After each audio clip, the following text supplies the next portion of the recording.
O exército do Irã adicionou ao seu arsenal 1.000 novos drones. O chefe militar do país prometeu uma resposta esmagadora a qualquer ataque. Amir Hatami, que é comandante do exército iraniano, disse à televisão estatal que a intenção é manter e aprimorar vantagens estratégicas de combate rápido. Além das ameaças crescentes dos Estados Unidos, o Irã enfrenta também pressão econômica da União Europeia. O grupo composto de 27 países incluiu da Guarda Revolucionária do Irã, que é o exército ideológico do país, na lista de organizações terroristas. E é sobre esse assunto, sobre essa tensão entre Irã e Estados Unidos, que a gente conversa agora com o Alexandre Pires, professor de Relações Internacionais e Economia do IBMEC São Paulo. Oi, professor, seja bem-vindo novamente aqui à Hora News. Uma boa tarde. Boa tarde, Daísa. Uma satisfação novamente. Vamos falar dessa tensão que parece que voltou a ficar mais intensa nos últimos dias, né? O Trump ameaçando, o Irã diz aí que tem que estar preparado, o vice-presidente disse isso, né? Que tem que estar preparado para um ataque militar. Gostaria que você comentasse um pouco para a gente quais são as grandes novidades dos últimos dias que têm causado essa tensão. O grande pano de fundo, na verdade, não são as marchas e revoltas da população. Há uma suspeita de que o Irã retomou a todo vapor o seu programa nuclear. Essa tem sido a grande preocupação americana do Irã em insistir na produção e agora de modo mais acelerado. E essa situação foi oportuna, né? Um conflito interno criou ali uma janela de legitimação de uma ação americana, né? Ou seja, os Estados Unidos querem agir com legitimidade internacional. Esse acréscimo no arsenal de 1.000 drones, nós temos que colocar em contexto. O ponto interessante, Daís, é que a Ucrânia atingiu uma capacidade de produzir 1.000 drones por dia. E a Rússia está quase chegando nisso com a ajuda do Irã, que tem transferido tecnologia para a Rússia. Inclusive, a Rússia tem melhorado os projetos, e esses projetos também estão sendo transferidos para o Irã. E a Rússia criou no Tartaristão, que é uma região ali próxima do Irã, um pouco mais ao norte do Mar Cáspio, que faz a ligação, digamos assim, entre Irã, Cazaquistão e Rússia, uma fábrica, e isso pode ser um diferencial. E o ponto que vai chamar a atenção é que até o momento os Estados Unidos não enfrentaram uma guerra de drones. A primeira grande potência a estar enfrentando isso é a Rússia, e já mostrou como é difícil, né, lutar contra drones sem ter drones. Você não pode jogar um míssil onde você poderia, por exemplo, atingir com um drone que é bem mais barato. Então, nós podemos assistir os Estados Unidos se colocando numa guerra diferente do que ele está acostumado.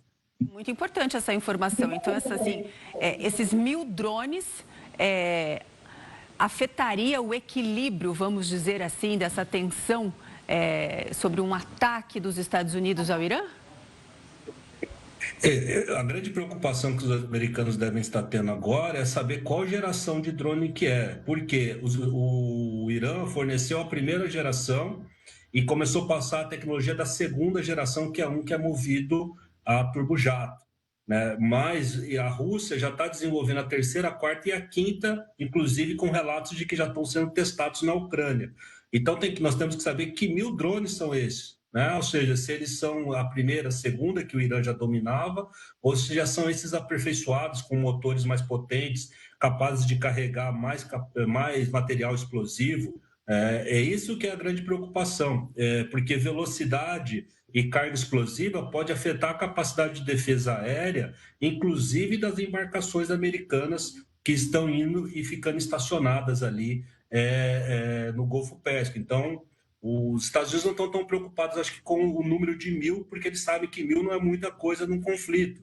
Mas qual, né, arsenal é esse? Qual é a qualidade desse arsenal? Isso deve ter acendido aí um sinal de alerta para os americanos. Não se sabe a potência, né, desses 1.000 drones. Com toda a sua experiência, professor, qual a probabilidade? Porque a gente está vendo essa movimentação, né? A gente, pelas agências internacionais, a gente fica vendo essas imagens, porta-aviões, essa movimentação já de tanques, de homens, armas. Na sua experiência, assim, né, dos seus estudos todos, qual que é a probabilidade de acontecer realmente um conflito entre Estados Unidos e Irã? Depende muito da capacidade dos Estados Unidos coletarem o que a gente chama de inteligência, né? Que são informações a respeito do Irã neste momento. As pessoas veem as armadas sendo deslocadas e pensam que elas estão sendo deslocadas para um conflito, mas boa parte da armada é deslocada para criar um ponto de coleta de informações, sinais eletrônicos, sinais de rádio, tudo quanto é tipo de informação que pode estar circulando por ali. Fora fazer reconhecimento aéreo, né, espionagem, e poder talvez infiltrar agentes ou encontrar ativos, né, que seriam agentes, seriam os próprios iranianos passando informações. Essa é sempre a primeira etapa, essa demora para mobilizar a tropa, depois uma demora para coletar informações e ver se essas informações trazem uma janela de oportunidade estratégica. Aí sim, pode ser que os Estados Unidos considerem um ataque, né? Mas eles não vão lá disparar um míssil onde eles já tinham inteligência e já sabiam que eram as bases, eles devem estar coletando informações que seriam mais sensíveis, muito provavelmente já mirando essa capacidade de fabricação de drones do Irã, né? Não só de mísseis, porque os mísseis são, digamos, mais facilmente interceptáveis. Já os Estados Unidos dominam essa tecnologia. A grande novidade são os drones, que são mais difíceis de rastrear, conseguem voar mais baixo. E esses drones do Irã são aqueles drones kamikazes que nós temos visto.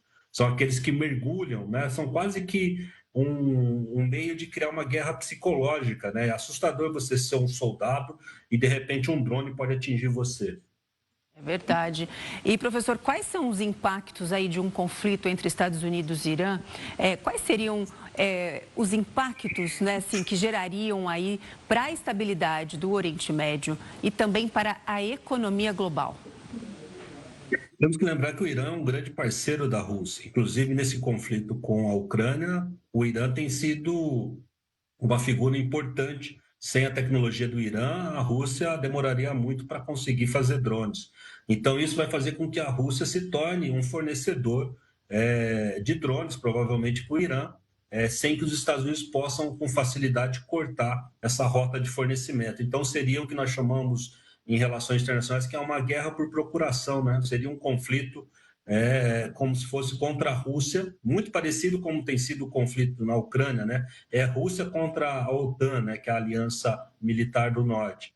Seria um conflito parecido, né? E aí nós não sabemos qual seria o grau de engajamento da Rússia, mas é certo que haveria algum engajamento. Inclusive, por causa das sanções, esses dois países têm usado essas trocas para conseguir escapar das sanções. Então, você poderia ter sim um desequilíbrio ali da geopolítica e não dá para saber certamente se seria favorável para os americanos, né? Ou seja, um ataque aéreo da ISA talvez não derrubasse o regime. Essa é que é a grande questão, né? Então, esse momento que os Estados Unidos estão ali, como eu coloquei, é para coletar inteligências que talvez levem a uma derrubada do regime de modo rápido, né? Rápido e inodoro, né? Indolor, pelo menos para a população.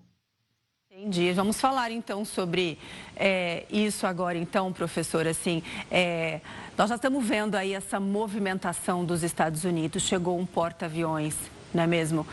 Ali no estado, a gente não se sabe ainda, né? Me corrija se eu estiver errado, onde está precisamente esse porta-aviões. Tem uma ideia que pode estar ali perto do Estreito de Hormuz ali, por causa que é um estreito importante para a passagem de petróleo. A gente vê essa movimentação dos Estados Unidos. Aí, por outro lado, a gente também vê uma movimentação do Irã, mas o Irã pega e sempre está falando, a gente está aberto a um diálogo. E aí, como fica essa situação? Com relação ao posicionamento, os Estados Unidos têm acordos e poderia usar o mar territorial dos Emirados Árabes, daqueles vários países da Arábia Saudita, mas é sempre algo muito tenso, né, na geopolítica da região. e também tem bases ali no Índico, como o Diego Garcia, que é compartilhada com a Grã-Bretanha, mas eles ainda podem estar em mar internacional.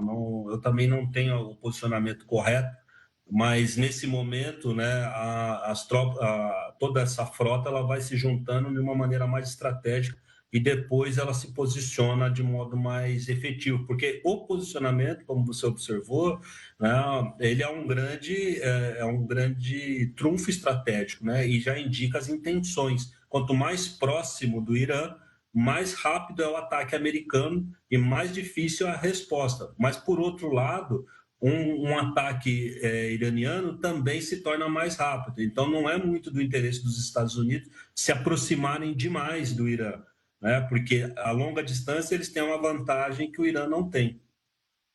Entendi. Então, assim, tem interesse dos dois lados, apesar de ter essa tensão que a gente está acompanhando aí. E você acredita, professor Alexandre, assim, que essas falas do presidente Donald Trump é para incitar novos protestos? A gente acompanhou aí dias e dias de protestos, muitas pessoas mortas. Tem aí uma provocação dele? Eu acredito que ele está naquela fase que nós já conhecemos do Trump, que é tentar forçar a negociação.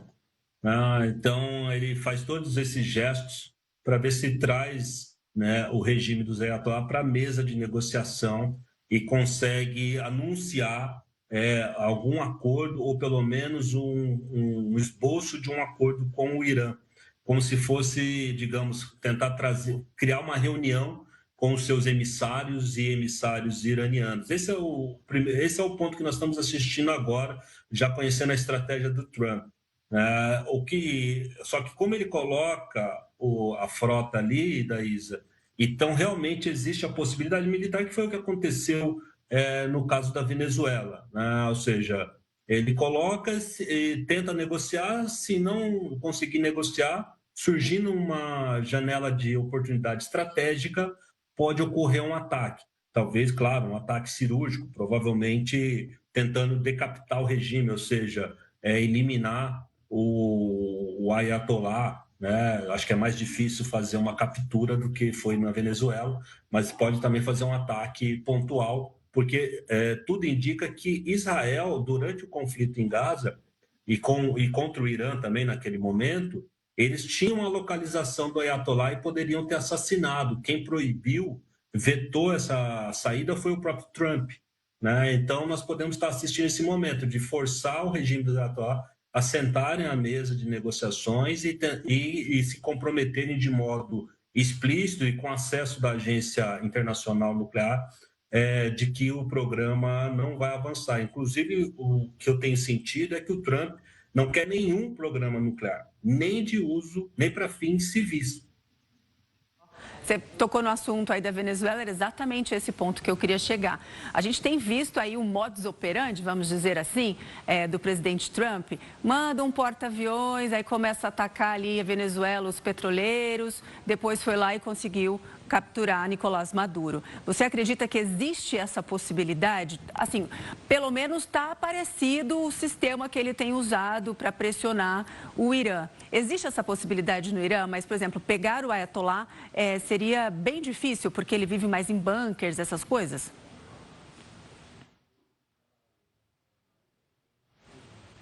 Acho que travou. Perdemos o contato? Caiu? Eu fiz uma pergunta para o professor Alexandre Pires. A gente consegue restabelecer? Voltou? Voltou? Voltei. Oi, professor. Me ouviu? Conseguiu ouvir a pergunta? Então, repito. Com relação à Venezuela, correto? Isso. Se existe a gente vê o mesmo modus operandi do presidente Trump, como ele agiu na Venezuela, enviando porta-aviões, agora enviou para o Irã. Existe a mesma possibilidade de uma invasão, como aconteceu na Venezuela? Invasão, nem como um ataque talvez cirúrgico, igual da Venezuela, com tropas entrando no território.